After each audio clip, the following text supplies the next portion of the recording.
Les 4 premiers jours à l'hôpital au Maroc, à Taroudan, bah, c'était vraiment affreux, hein. J'étais immobilisé jusqu'au cou, hein. Je pouvais pas bouger, ne serait-ce qu'un petit doigt.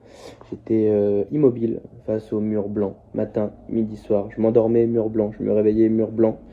Euh, Avec mes fractures, mon problème au foie, oreille interne, les dents et compagnie.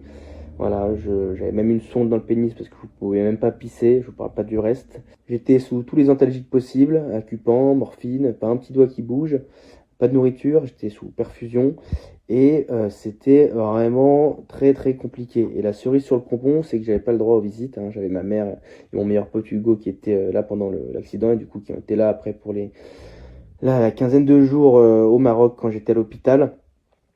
Et du coup, on pouvait même pas discuter visite interdite ou visite autorisée à raison de 2 fois par jour, 20 minutes à travers une vitre qui se trouvait à 3-4 mètres de moi.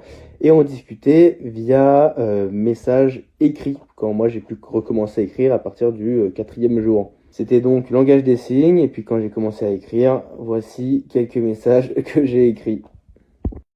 Demain, on reste un peu ensemble. Je veux pas faire une nuit de plus. Ça, c'était un des premiers messages que j'ai écrits. J'en pouvais plus. Je voulais pas rester plus longtemps. C'était impossible pour moi. Et du coup, j'avais besoin de mes proches autour de moi. Ça devenait un enfer.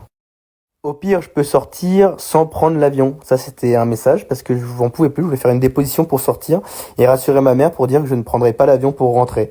Je leur ai dit que je partais à Taroudan, comme vous n'êtes pas venus, je prendrais l'avion ce soir. Là, j'en pouvais plus, c'était le dernier jour. Je devais partir, ils m'ont interdit les visites, du coup je voyais personne, je pensais qu'on m'avait abandonné. Et j'ai dit que je me cassais. Donc j'ai vraiment essayé de me barrer, donc je me suis levé, ça a pas tenu, j'ai tout enlevé, toutes mes perfusions, ça pissait le sang, ma sonde sur le pénis, etc. J'ai essayé de partir, puis en fait j'ai pas pu partir parce que je tenais pas debout. Et c'était le dernier message écrit.